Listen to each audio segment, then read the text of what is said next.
Expressed in this presentation are those of the producer and those appearing in the show and do not necessarily represent the views of DerryCam, the town of Derry, or any of its staff or affiliates.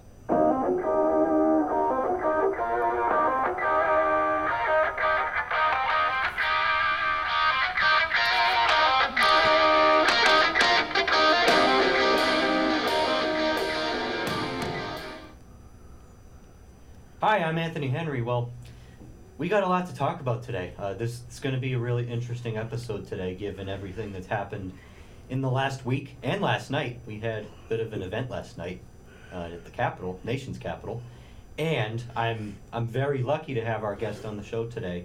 Probably one of the most experienced political minds in the state, maybe even the country.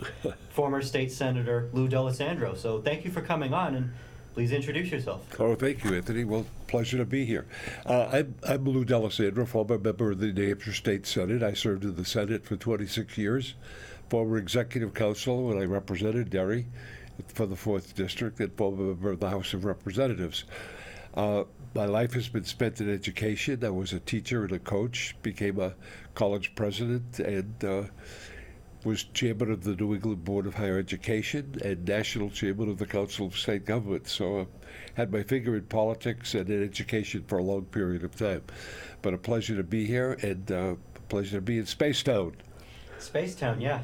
So, all right, well, I guess we'll start national, go state, and then Sure. we'll work our way down. Okay. So obviously, last night was very interesting. Yeah. It was pretty loud. Honestly, I think, whether you like Trump or not, opinions aside about Trump, that was one of his most out there speeches. He was definitely antagonistic to almost a comedic level, which, you know, as a Republican, I found it kind of funny, but there was sometimes it got a little annoying, and the outbursts were a little annoying with Al Green and all that, but... Well, those are good points. I think for the first time in the history of our country, a guy spoke 99 minutes in an address and gave very little in terms of public policy, and very little in terms of definitive plans for the future of this country.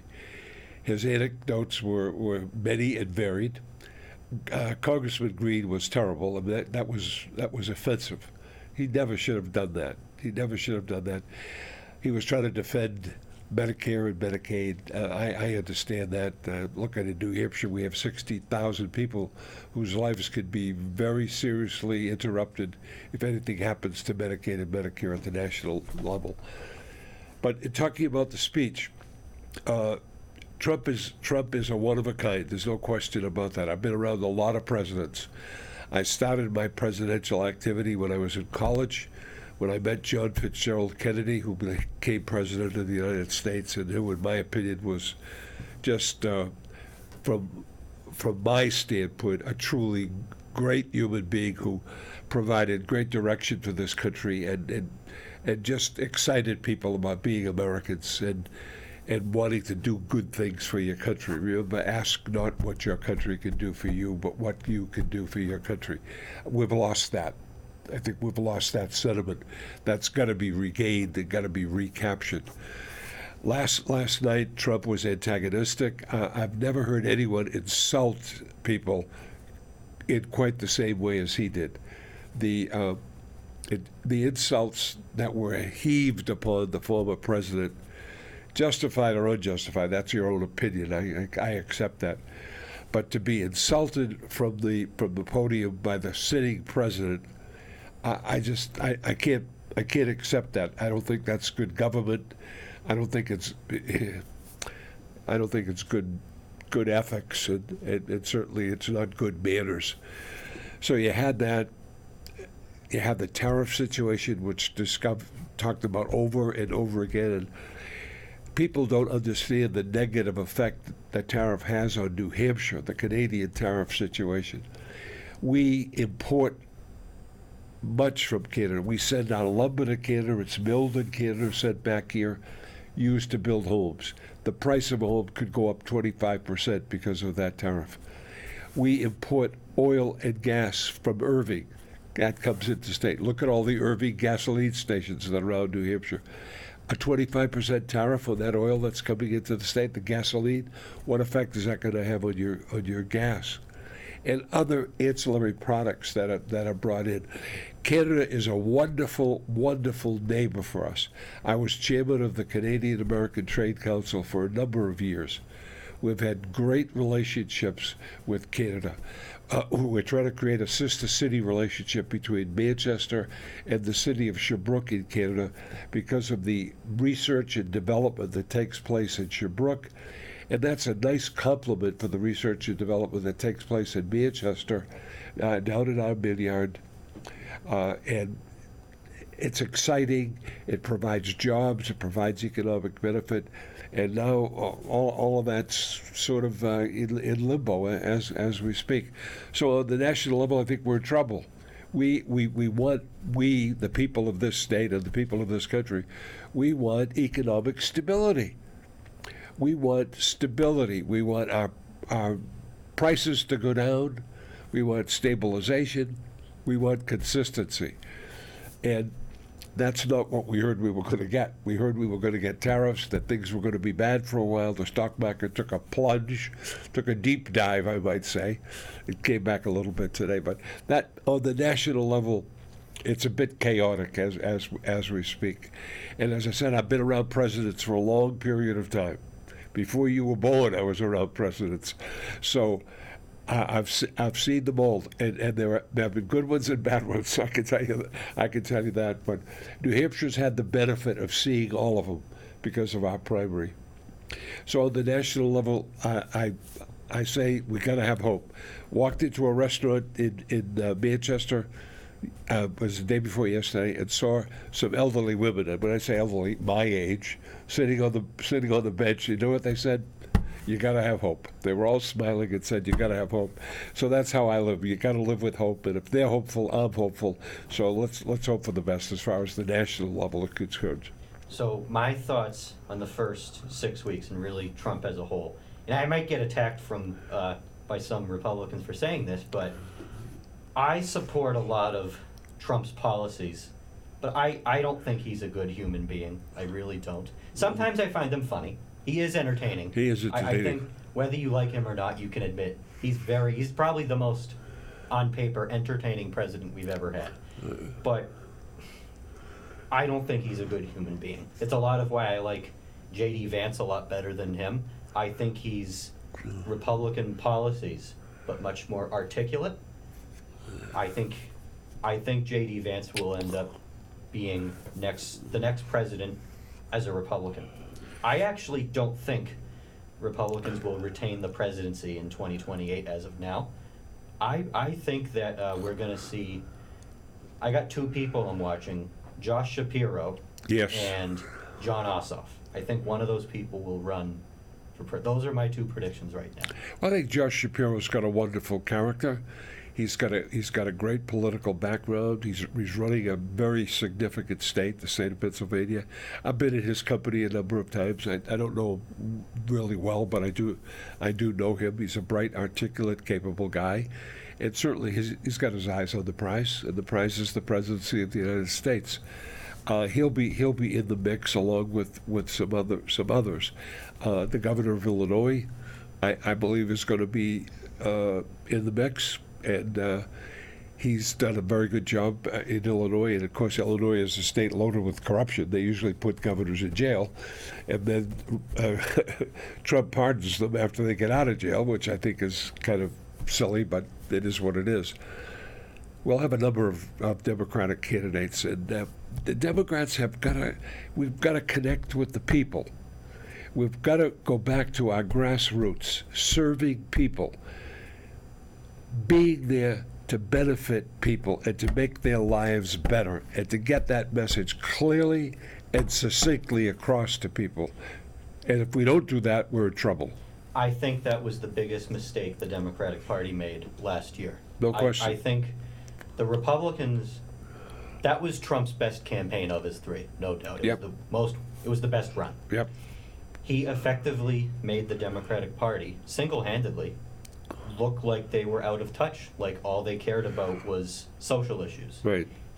And he ran the Republican Party, which used to be the party of the rich. Right. He made them the party of the working class. Yeah. Well, I think he created that image, and he sold it, and he sold it well. No question. And as far as campaigns are concerned, certainly, it was his best campaign. Now, Elon Musk put $250 million into that campaign. That's a pretty good campaign contribution, wouldn't you say? I'd like to get one of those myself. but when one guy puts $250 million in, and you're right on message, and he was right on message all the time, and as a result of that, he won the 7 key states. He also won the popular vote. That's quite a turnaround when you think here's a guy that's been convicted of 18 felonies.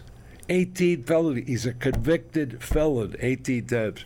He was impeached twice as the president of the United States. There'll be court cases against Donald Trump until the day he passes away. And he'll likely constantly live under threat, as seen by the 2 assassination Oh, attempts. no question. I can't think of a president that hasn't lived under assassination threats in my lifetime.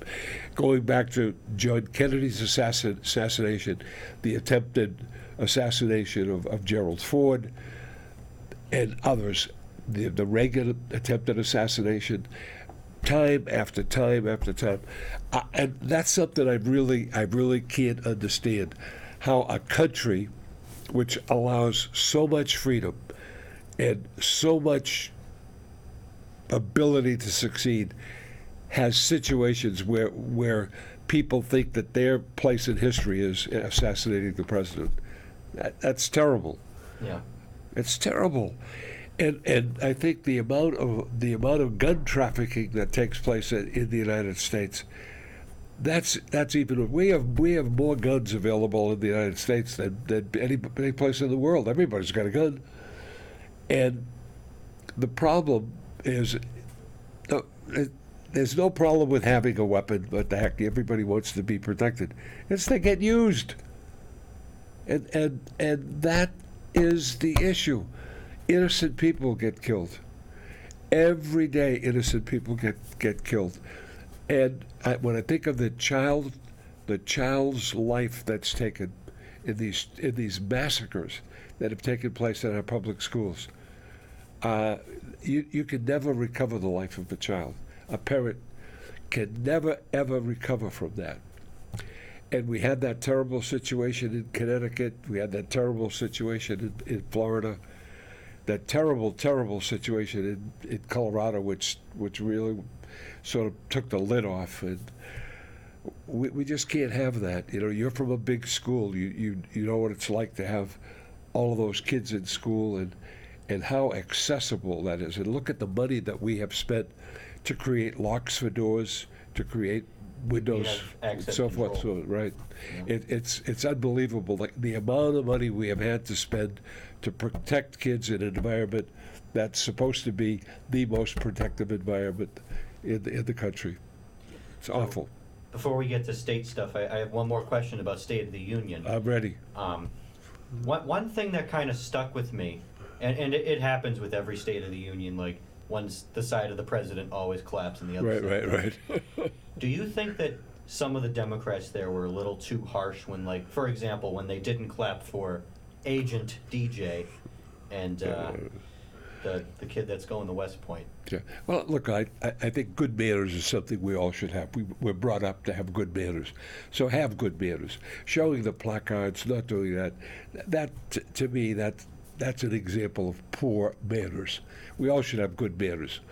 On the other side, why did the president do all of this? Obviously, it was a public relations situation. That public relations situation began during the tenure of Ronald Reagan as president of the United States, and succeeding presidents have followed that. But if you're going to, just a personal anecdote, I've taught political science as a college instructor, and as a high school instructor I taught civics. when you give a speech and you're supposed to be giving information to people, policy is what should be dispensed. Policy should be, those people want to hear what you're going to do for them, how you are going to manage their government. We've gotten away from that, and we've made it a political spectacle and a public relations situation. That's not a good thing. That's why I don't like watching federal politics in general. In fact, this is actually, I might have like touched on it briefly in a few of the previous episodes, but this is the first time in several weeks that I've actually talked about federal politics. So I've really gotten sick of it after I've really gotten involved in state and especially local, because I'm seeing what actual work looks like. Sure. I think every single member of Congress on both sides are good actors. They know how to act and they know how to put on a good show. And that's a good segue into state stuff. So Right. this is your first time in a long time Right. out of action. So I guess we'll start with your career. What do you think some of your biggest accomplishments were when Well, you were in the state? I started in this business by being elected to the House of Representatives in 1972. And my accomplishments, well, first of all, I was privileged to represent the people of the city of Manchester and the surrounding towns when I was both on the Executive Council and in the Senate. My first piece of legislation was the School Feeding and Nutrition Act, an act that called for a type A lunch to be served in every school in the state, because we weren't doing that prior to that time. Now, it's hard to believe that we weren't serving a lunch to students in schools prior to 1973 when that act was put in place. It was a tough one to get done, but we finally got it done, and so that was my first piece of legislation. So you're the reason I had lunch today. Yeah, I hope so. Hope you enjoyed it. It was a type A lunch. That's the important thing. You got all the ingredients required, and also associated with that bill was a statement that people should be taught food and nutrition services. They should be taught in school what to eat, how to eat it, and so forth and so on. That should be part of the curriculum.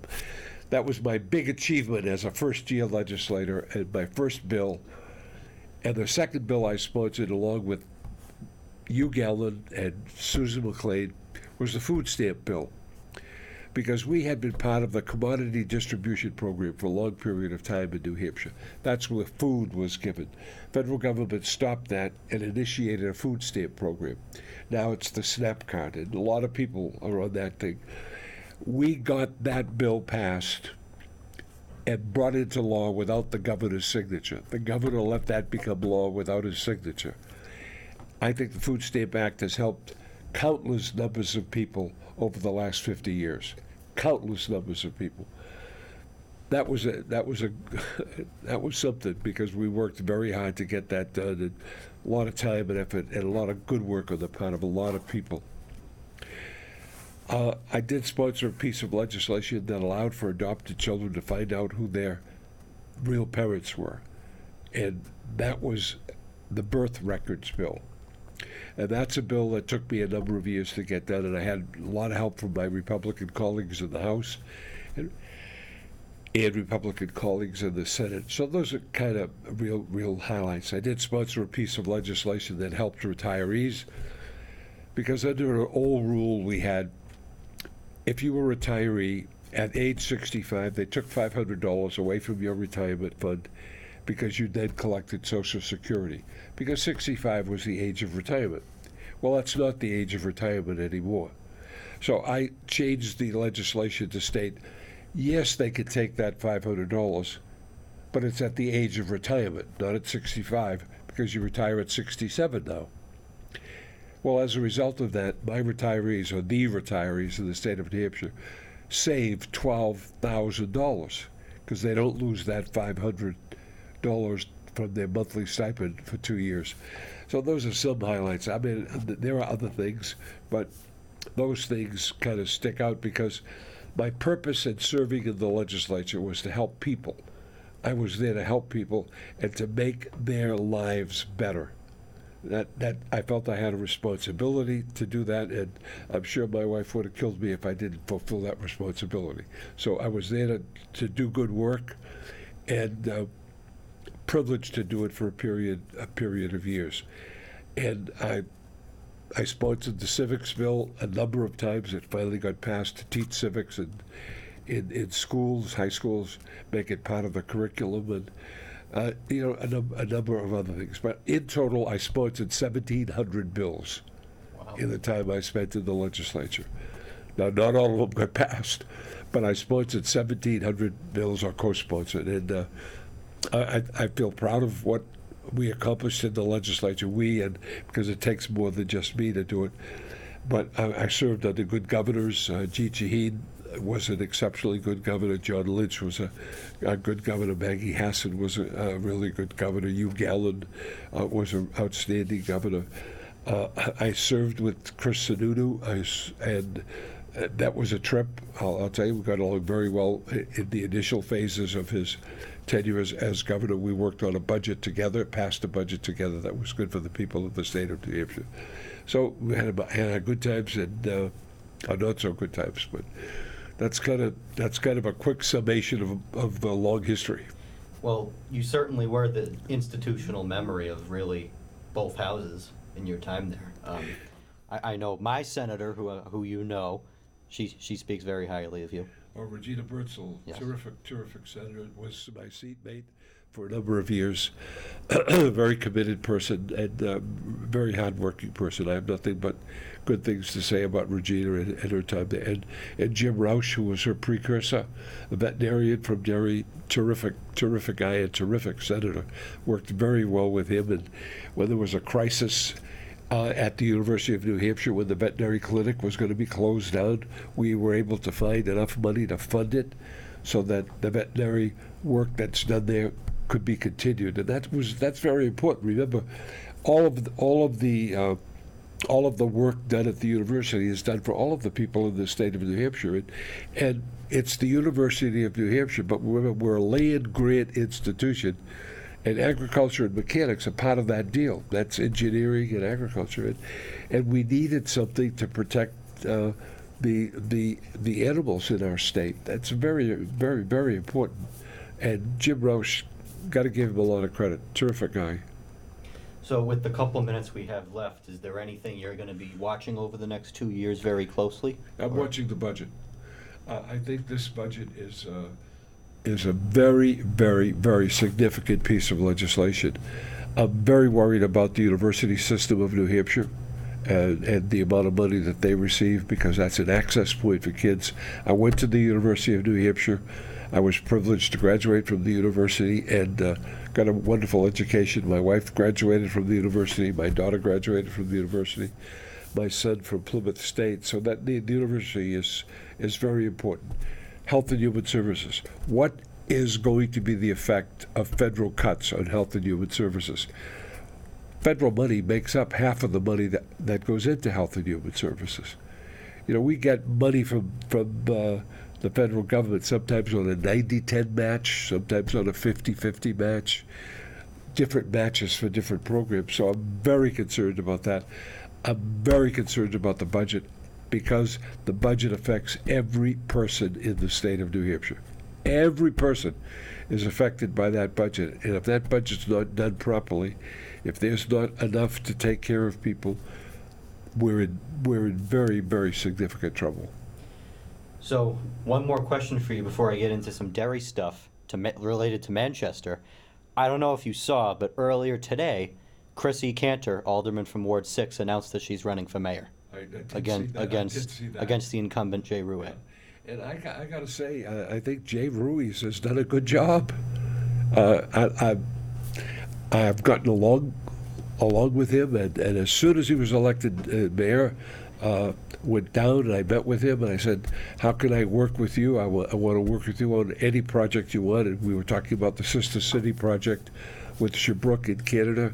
I think he's done a good job. Look at what he's done for homelessness in the city.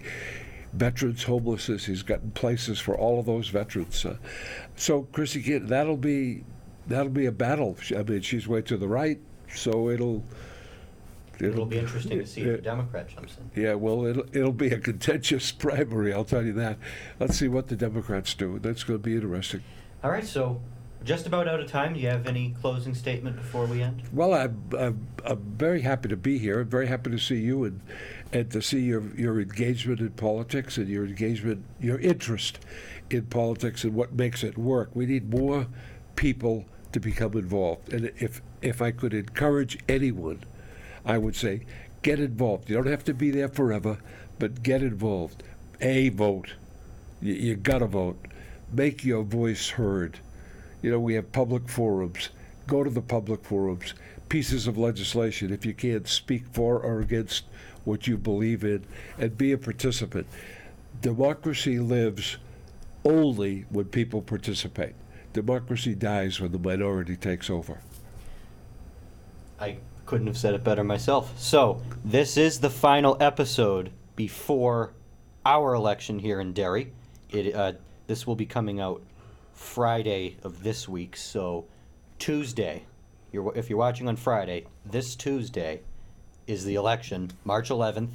The polls are open from 7 a.m. to 8 p.m. at Pinkerton Academy at the Heckler Gym. And I gave my endorsements last episode, so I'm not going to repeat that. If you want my endorsements, you can go back and watch. But this is going to be a very significant one. The Warren article is going to be very significant.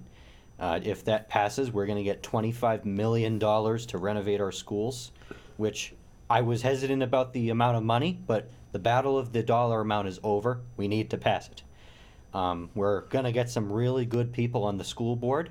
That race went surprisingly uncontested, and I think we're going to get a good mix from both sides on the school board. And the town council is going to be very pivotal because we are right in the midst of Exit 4A. That's going to be a huge deal. We're going to have a lot of construction here over the next 4 years. So there's 4 candidates for the at-large spot, and there's 1 spot. So you have an option between 4 wildly different people. Research all 4 of them and decide who you think can manage it properly, who wants to manage it properly, and just vote for the people that you think are going to bring Derry into our next golden age, because that's what we're about to hit.